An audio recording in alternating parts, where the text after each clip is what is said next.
আসসালামু আলাইকুম। সবাই কেমন আছেন? This is Jewel Jeffrey from Multiskill Bangladesh. আজকে আমরা কথা বলবো মালয়েশিয়ার কলিং ভিসা নিয়ে। এটা নিয়ে অনেকেই কথা বলতেছেন। আমি জাস্ট আমার এক্সপিরিয়েন্স থেকে কিছু বেসিক ইনফরমেশন পটেনশিয়াল ক্যান্ডিডেটদের জন্য শেয়ার করব। এটা হচ্ছে এই যে মালয়েশিয়ার যে কলিং ভিসার যে ভিসা ক্যাটাগরিগুলো হয়, ভিসা ক্যাটাগরি বলবো না, কাজের ক্যাটাগরি বলবো আর কি। ভিসা ক্যাটাগরি তো একই, সরি। এটা হচ্ছে মোটামুটি মেজর চারটা ক্যাটাগরির ভিসা হয়। কোম্পানি বা কাজের সুযোগ হয় বা সেক্টর হয়। নাম্বার ওয়ান হচ্ছে factory worker, number two service sector, number three হচ্ছে কনস্ট্রাকশন, আর নাম্বার ফোর হচ্ছে প্ল্যান্টেশন।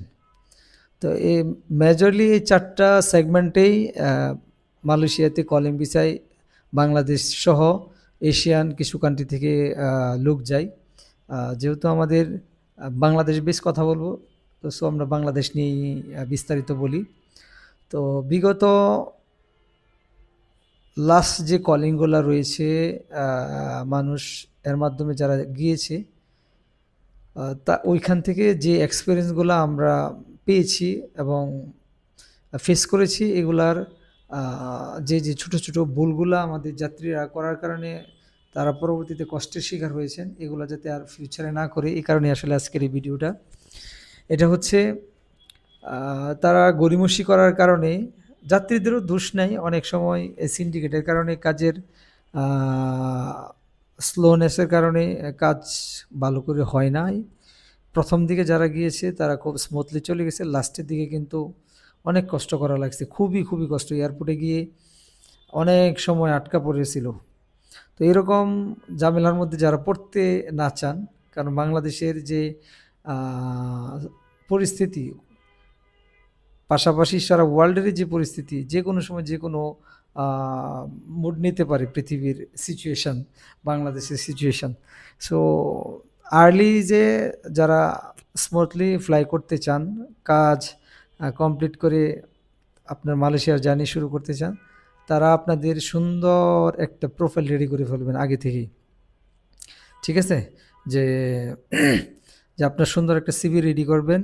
এখানে আপনার পাসপোর্টের তথ্য, মৌলিক তথ্য, আপনার কোয়ালিফিকেশান, আপনার বেসিক যে কমিউনিকেশান করার জন্য যে নাম্বার, ইমেল অ্যাড্রেস, এগুলা সুন্দর করে একটা স্মার্ট ছবি তুলে রাখা, এবং এটাই যেন পরবর্তীতে ভিসার কাজের জন্য প্রিন্ট করতে পারেন, এরকম একটা ছবি তুলে রাখবেন। স্টুডিও থেকে পরবর্তীতে যে কোনো সময় যাতে প্রিন্ট করাতে পারেন। তারপর হচ্ছে আপনার বাংলাদেশে একটা ব্যাঙ্ক অ্যাকাউন্ট থাকা উচিত। অনেকেই বিদেশে চলে যান, বাট বাংলাদেশে কোনো একটা ব্যাঙ্ক নাই। পরবর্তীতে দেশে যদি রেমিটেন্স পাঠাতে চান, ভাইয়ের অ্যাকাউন্টে, বোনের অ্যাকাউন্টে, বাবার অ্যাকাউন্টে, মার অ্যাকাউন্টে, বা নিজের ছেলে মেয়ের অ্যাকাউন্টে পাঠাতে হয়। এটা বেশ কিছু বিড়ম্বনার শিকার হইতে হয় পরবর্তীতে। তো নিজের একটা ব্যাঙ্ক অ্যাকাউন্ট থাকা উচিত যে কোনো একজন সুস্থ স্বাভাবিক সচেতন মানুষের। ঠিক আছে? তো একটা ব্যাঙ্ক অ্যাকাউন্ট খুলে যাবেন আপনার পছন্দের যে কোনো ব্যাংকে।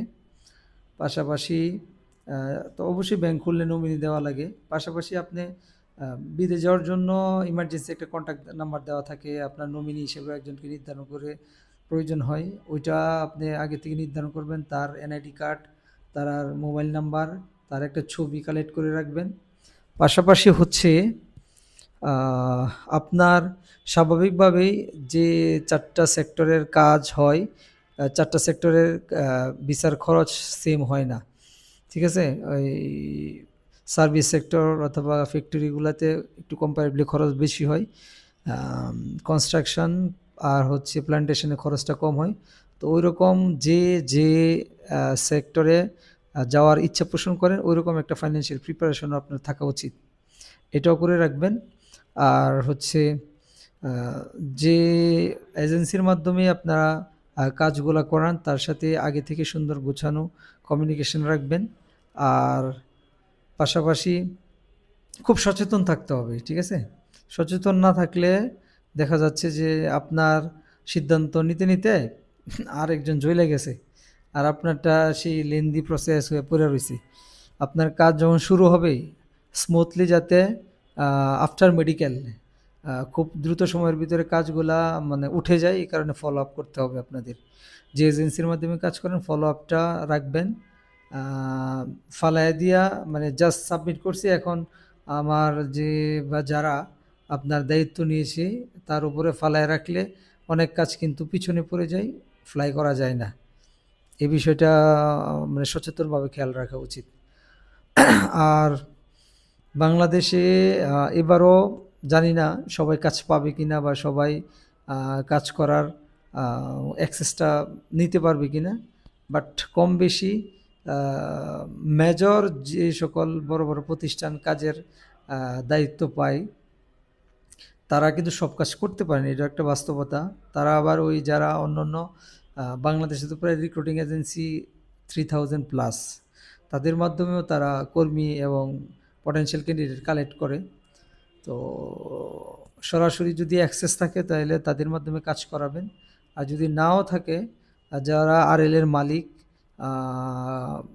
তারা ডিল করার মতো যথেষ্ট ক্যাপাসিটি রাখে এরকম বিশ্বস্ত ব্যক্তিদের সাথে আগে থেকে কমিউনিকেশন করা ভালো। মিনিমাম যাতে আপনার প্রপার ইনফরমেশনটা পান, প্রপার খরচের আইডিয়াটা পান, এবং তাদের টোটাল কাজকে ডিল করার মতো যাতে ক্যাপাসিটি থাকে, এটাও যাতে কমিউনিকেশনের মাধ্যমে ক্লিয়ার যাচাই বাছাই করার সুযোগ হয় আর কি। তো যাই হোক, মালয়েশিয়া শ্রমবাজারটা বাংলাদেশিদের জন্য একটা খুব আগ্রহের জায়গা, কারণ সুন্দর ওয়েদার এবং মুসলিম ওরিয়েন্টেড কান্ট্রি। সব কিছুই মোটামুটি বাংলাদেশিদের তাদের নিজস্ব যে কালচার এবং ফুড হ্যাবিট, তারপরে যে ওয়েদার, সবগুলো বাংলাদেশি মানুষদের সাথে যায় আর কি, কারণে সবাই এটাকে পছন্দ করে। আমি বলি যে মোটামুটি মালয়েশিয়াটা এশিয়ার জন্য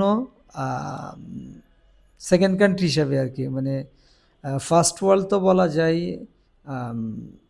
ইউরোপের কিছু কান্ট্রি আছে, বা ফার্স্ট ওয়ার্ল্ডের আর অন্যান্য যে কান্ট্রিগুলো আছে, ইউএসএ, ইউকে, অস্ট্রেলিয়া, নিউজিল্যান্ড, তারপর হচ্ছে এই দিক দা ফার্স্ট ওয়ার্ল্ড বললে জাপান, সাউথ কোরিয়া, এগুলো এশিয়ান জোন হইলেও ফার্স্ট ওয়ার্ল্ডের মধ্যেই প্রায় পড়ে।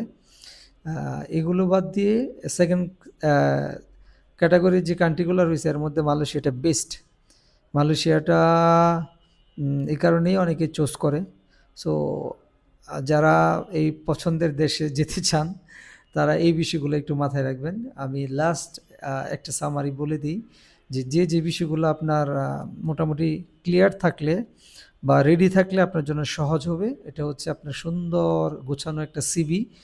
আর এই সিভির মধ্যে আপনার পাসপোর্টের তথ্যটা সুন্দর করে থাকলো, আপনার national ID card, national ID number, আপনার personal communication number, emergency contact number, email address, একটা ছবি, এই ছবিটি যাতে পরবর্তীতে প্রিন্ট করাইতে পারেন ভিসার কাজের জন্য। আপনার নমিনি যিনি হবেন তার মোবাইল নাম্বার, তার এনআইডি কার্ড, তার একটা ছবি, পাশাপাশি আপনার বাংলাদেশে একটা ব্যাঙ্ক অ্যাকাউন্ট থাকা উচিত নিজের নামে, যাতে এটাতে আপনি আপনার নিজের রেমিটেন্সগুলো পাঠাইতে পারেন। আর হচ্ছে বাংলাদেশে নমিনি দিয়ে যেতে, নমিনি তো থাকেই, তাকে অ্যাক্সেস দিয়ে যেতে পারেন আপনার প্রয়োজনীয় বা আপনার ফ্যামিলির প্রয়োজনীয় টাকা, যাতে সে খরচ করতে পারে, উইথড্র করতে পারে, বা অন্যান্য প্রয়োজনে। তো এই ছিল আজকের মালয়েশিয়া নিয়ে কথা। অন্যান্য অতিরিক্ত তথ্য না দিয়ে ভিডিওর কলবের বাড়াইলাম না, মূল কাজের কথাই বললাম। তো এই হলো অবস্থা। আজকের ভিডিও যদি ভালো লাগে তাহলে আমাদের মাল্টিস্কিল বাংলাদেশকে লাইক করতে পারেন, সাবস্ক্রাইব করে রাখতে পারেন, আপনার বন্ধুবান্ধবের সাথে শেয়ার করে রাখতে পারেন। Multiskill Bangladesh be a global সিটিজেনকে স্লোগান নিয়ে সামনে আগাচ্ছে, যে একজন বাংলাদেশি যে কোনো প্রবাসী ক্যান্ডিডেট সে একটা গ্লোবাল সিটিজেন হওয়ার মেন্টালিটি তার গ্রো করা উচিত।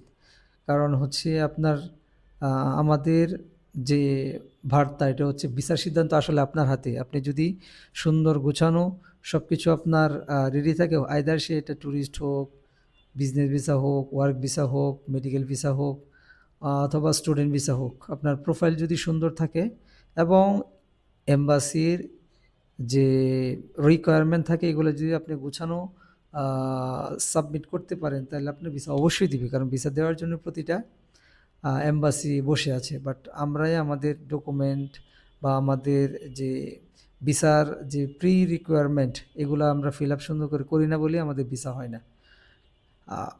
লাস্ট কথা হচ্ছে এটাই, আমি বারবার কোনো মাঝে মাঝে মধ্যে এই কথাটুকু বলি যে ফার্স্ট ওয়ার্ল্ডের কোনো একটা লোকের ভিসা নিয়ে কিন্তু আমাদের সেকেন্ড ওয়ার্ল্ড কান্ট্রির কোনো দেশের জন্য চিন্তা করতে হয় না যে আমার ভিসা কি বাংলাদেশের ভিসা, বাংলাদেশে আমি ভিসা পাবো কি না। জাপানিরা চিন্তা করে, মালয়েশিয়ানরা করে, সাউথ কোরিয়ানরা করে, অথবা ইউএসএ, টার্কি অথবা ইউরোপিয়ান কোনো কান্ট্রির লোকেরা তো চিন্তা করে না যে এই আমার ভিসাটা দিবে কিনা। তারা কেন ভিসা পায়? এক হচ্ছে তারা উন্নত জাতি, তাদের পাসপোর্টের মান ভালো, বাট পাশাপাশি তাদের প্রোফাইলও, যখন তারা আমাদের দেশেও কিন্তু ফার্স্ট ওয়ার্ল্ডের অনেক এমপ্লয়ি আছে যারা জব করে, তারা অনেক হিউজ স্যালারিতে জব করে, তো তাদের প্রোফাইল ভালো দেখেই কিন্তু তারা ভালো লেভেলের জব করতে পারে। তো আমাদেরও একইভাবে ওইরকম সুন্দর প্রোফাইল থাকলে, আমাদের মান যদি ওইরকম গ্লোবাল ক্লাসের হয়, তাহলে আমাদেরও কোনো সমস্যা হবে না ভিসার জন্য। এটা ছিল লাস্ট বার্তা। তো ভালো থাকেন। আর যদি আমাদের আহ, আপনার প্রোফাইল রেডি করতে চান, তাহলে আমাদের সাথে কানেক্টেড থাকতে পারেন। ফ্রিতে আমরা এখন সবার জন্য প্রোফাইল রেডির সুযোগ দিচ্ছি। আসসালামু আলাইকুম।